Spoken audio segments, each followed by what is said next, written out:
बैठो नीचे। सिंह साहब तो थोड़ा इधर कर लो, कुछ इधर हो चुप जाओ। रहो। नीचे बैठो। बैठो नीचे। सिंह साहब तो थोड़ा इधर, नीचे बैठो। बैठो नीचे। सिंह साहब तो थोड़ा इधर कर लो, कुछ इधर हो चुप जाओ। रहो। चलिए मेहरबानी करके आप खामोश हो जाइए, हमें बात करने दीजिए। गर्मी है, वर्कर्स को भी गर्मी लग रही है, आप खामोश हो जाइए। और बीच में कोई वर्कर नारे वारे के लिए नहीं उठेगा, कोई नारेबाजी नहीं होगी। हमारी पार्टी के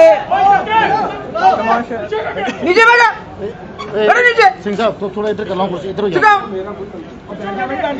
हर जगह पीछे भी खड़े हो जाते हैं।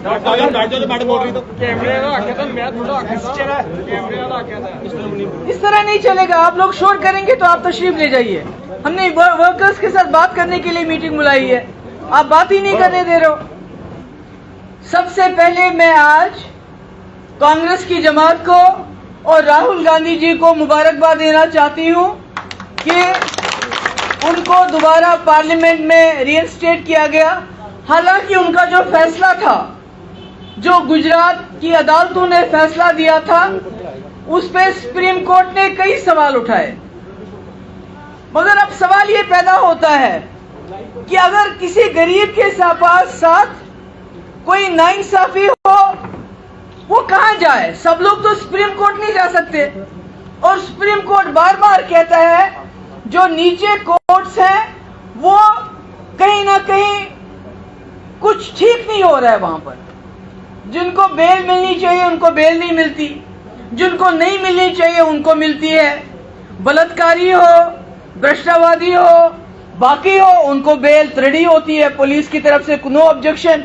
मगर जो असली लोग होते हैं, जो मासूम लोग होते हैं, उनको कई साल तक जेल में सड़ना पड़ता है। इसकी हम मजम्मत करते हैं। और अब मैं आना चाहती हूँ, आज 7 अगस्त है, आपको मालूम है 2 दिन पहले 5 अगस्त का दिन था, जो हमारे लिए क्या मेजॉरिटी ऑफ जो जम्मू कश्मीर के लोगों के लिए काला दिन है।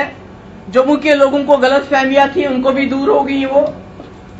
और जहां जम्मू कश्मीर के लिए ये काला दिन, वहां हमारे मुल्क के संविधान के लिए भी ये काला दिन, क्योंकि 5 अगस्त को संविधान को तोड़ा गया। जम्मू कश्मीर की जो खुसूसी पोजीशन है उसको खत्म किया गया, जिसका वादा हमारे संविधान ने हमसे किया था।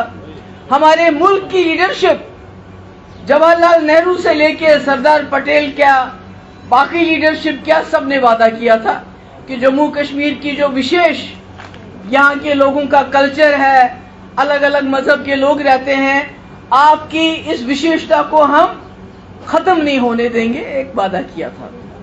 इसको खत्म किया गया। मगर जब हम पीडीपी वाले बात करते हैं तो हमें बंद कर देते हैं। हमारे सैकड़ों वर्कर 5 तारीख को कश्मीर में बंद किए गए, जम्मू में भी बंद किए गए, हमें अंडर हाउस अरेस्ट रखा गया। हम क्या कहते हैं? अरे अगर आप में हिम्मत है तो जो आप हमारे साथ करते हो, कपिल सिब्बल जी भी तो सुप्रीम कोर्ट में वही कह रहे हैं, वो भी तो वही दलील दे रहे हैं, वो भी तो यही कह रहे हैं कि पार्लियामेंट के पास वो इख्तियारात नहीं है जिससे वो जम्मू कश्मीर की खुसूसी पोजीशन को खत्म कर सकते थे। आप सोचिए, इतना बड़ा पार्लियामेंट और जम्मू कश्मीर की पोजीशन जिस कॉन्स्टिट्यूशन ने दी है उसको पार्लियामेंट भी खत्म नहीं कर सकता था। ये कपिल सिब्बल जी सुप्रीम कोर्ट के जजेस के सामने बात कर रहे हैं, हमारे सामने नहीं। अगर यहां करते तो शायद उनको भी जेल में डाल देते, पर वहां सुप्रीम कोर्ट में। अब हम सब लोग तो सुप्रीम कोर्ट में जाके बात नहीं कर सकते, हमने तो यही करनी है। तो कहने का मकसद ये है कि वो कहते हैं जो कॉन्स्टिट्यूएंट असेंबली जम्मू कश्मीर की थी, जो 1950s में बनी थी, उसको इख्तियार था जो आज नहीं है। इन्होंने 5 अगस्त 2019 को खाली कॉन्स्टिट्यूशन को खत्म नहीं किया, इन्होंने पार्लियामेंट का नाजायज इस्तेमाल ही नहीं किया, बल्कि सुप्रीम कोर्ट की जो फैसले हैं, पुराने फैसले 370 को लेके, जिसमें सुप्रीम कोर्ट ने ये साफ किया है कि अगर 370 को खत्म करना है, कॉन्स्टिट्यूएंट असेंबली को बहाल करना पड़ेगा, और जब कॉन्स्टिट्यूएंट असेंबली प्रेसिडेंट को बोलेगी तभी 370 खत्म हो सकता है। और दूसरी मजे की बात, जिस दिन सुप्रीम कोर्ट ने फैसला किया हम 370 को सुनेंगे, इन्होंने एक एफिडेविट दिया। एफिडेविट में कहा जम्मू कश्मीर में सब कुछ ठीक ठाक हो गया है, जम्मू कश्मीर में पत्थरबाजी नहीं हो रही है। ये तो आमतौर से कहते हैं, जम्मू की बात नहीं करते हैं, कश्मीर की बात करते हैं। कहते हैं कश्मीर के पत्थरबाजों से हमने पत्थर छीन के लैपटॉप और कंप्यूटर दिए, उसमें जम्मू का नाम नहीं होता है।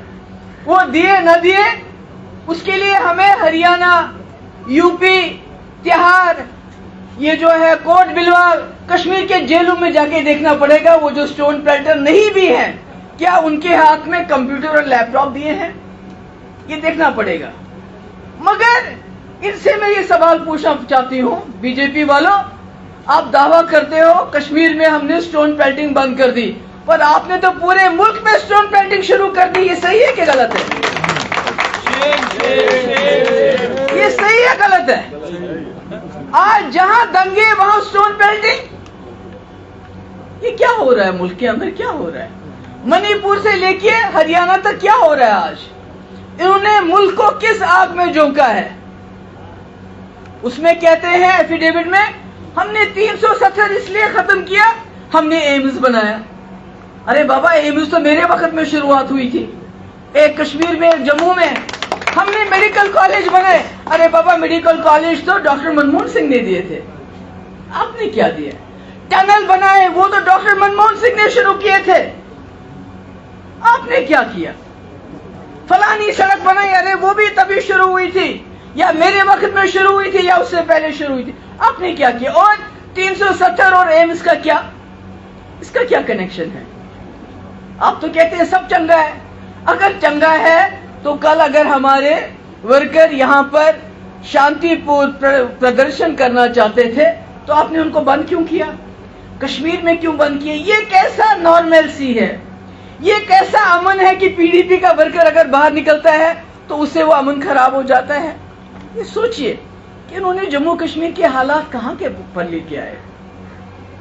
जम्मू वालों, आप सोचो, कहते हैं हमने आपको बोला 370 खत्म करेंगे क्योंकि कश्मीर के लीडर आप पे जुल्म करते हैं। हाँ, बड़ा जुल्म किया महबूबा मुफ्ती ने अपने वक्त में, चीफ सेक्रेटरी जम्मू का, डीजी जम्मू का, अफसर जम्मू के, ये मैंने गलती की थी, जिसको इन्होंने सुधारा। बाहर से गवर्नर, बाहर से एडवाइजर, बाहर से चीफ सेक्रेटरी, बाहर से डीजी। ये सही है गलत है? बताओ मुझे। ये तो कहते हैं जम्मू वालों को असी तनु जी हिंदू चीफ मिनिस्टर देवांगे। अरे पहले उसको गवर्नर तो बना देते ना, यहाँ का जो आपके हाथ में था, जो आपके हाथ में, एक एडवाइजर ही बनाते ना, इन्हीं को बनाते जिन्होंने नाजायज जमीनों पे कब्जा किया हुआ है। मैं उनका नाम नहीं लेना चाहती, वो अपने लोग हैं आपके, उन्हीं को एडवाइजर बना लेते। कम से कम जम्मू का डोगरा किसी को तो पहचानता। आज आप सेक्रेटरीट में जाइए, बताइए कितने अफसरों को पहचानते हैं आप लोग? कौन आपकी जबान समझता है? यही नॉर्मलसी है क्या? यही नॉर्मलसी है जम्मू कश्मीर की?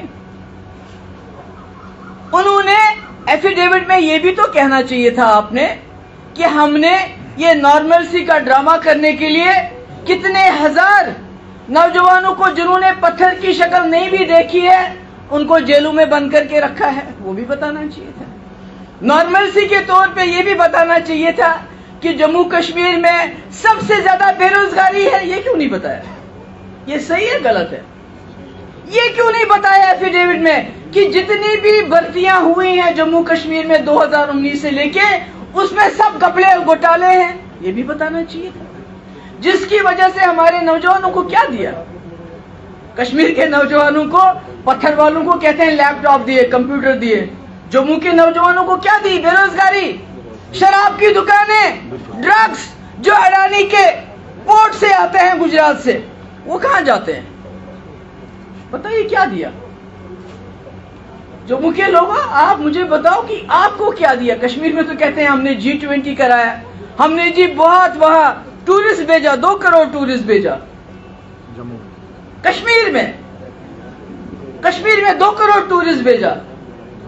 भेजा होगा, ये कहते हैं भेजा। अब मुझे नहीं पता कैसे भेजते हैं ये उनको, वो जो वहां जो टूर ऑपरेटर्स हैं उनको कोई सब्सिडी देके अपने वोटर्स को कश्मीर भेजते हैं ये दिखाने के लिए, देखो सब ठीक है तो हमने कश्मीर फतह किया, वोट डालो। मुझे नहीं मालूम, मगर चलो जो भी है, आ रहे हैं टूरिस्ट, कश्मीर के लोगों की रोजी रोटी चल रही है। जम्मू को क्या मिला? G20 कश्मीर में करा है, कम से कम हमारी सड़कों का रंग रोगन हो गया, और ऐसा रंग रोगन हो गया कि बारिश गिरी सारा पानी बंद हो गया।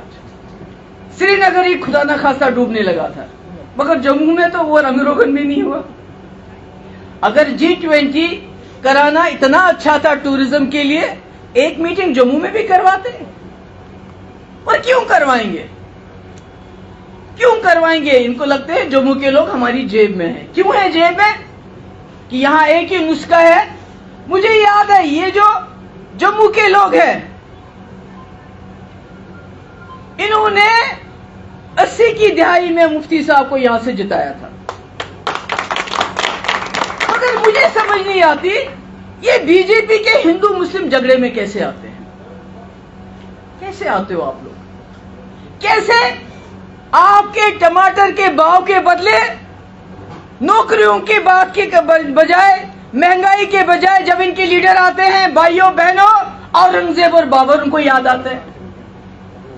अरे जो औरंगजेब और बाबर की नस्ल है वो उनको याद करे तो समझते हैं ये क्यों याद कर रहे हैं? अपने बाप को याद करें ये लोग, उनको क्यों याद करते हैं? हाँ, हमारा क्या लेना देना उनके साथ?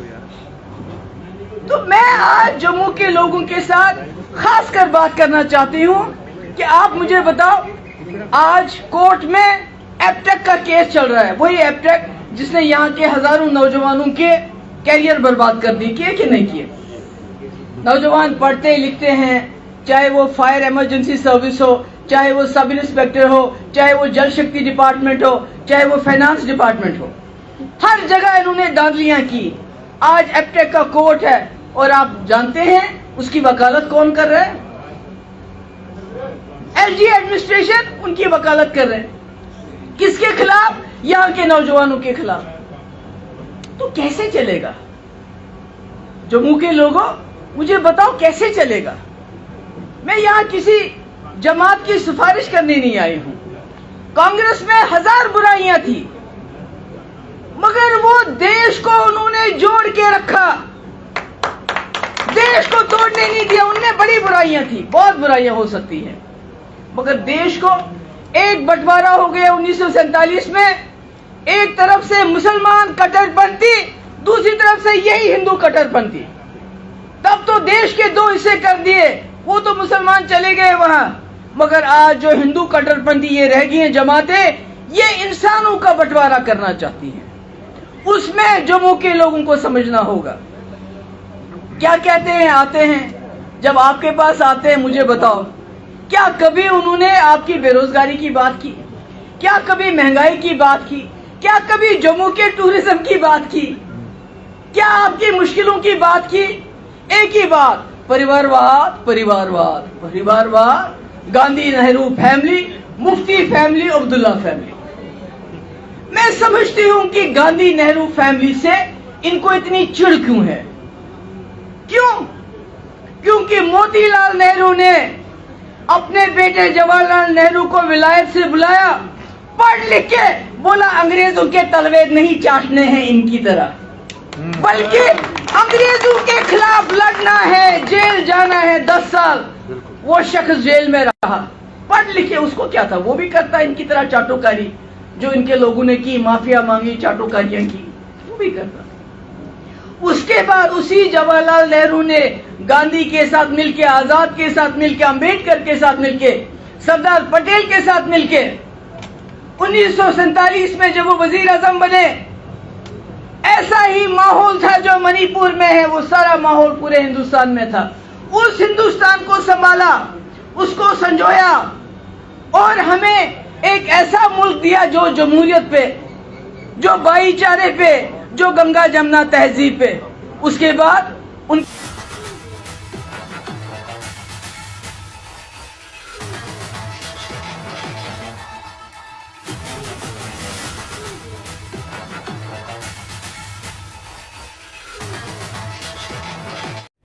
अगर आप भी चाहते हैं कि आरटीआई इंडिया न्यूज़ आप सबकी आवाज़ इसी प्रकार उठाता रहे तो आरटीआई इंडिया न्यूज़ की आर्थिक सहायता करें। हर माह 99 रुपये दे करके आरटीआई इंडिया न्यूज़ की सपोर्ट करें ताकि आरटीआई इंडिया न्यूज़ इसी प्रकार आपके मुद्दों को उठा सके और सरकार के कानों तक पहुंचा सके।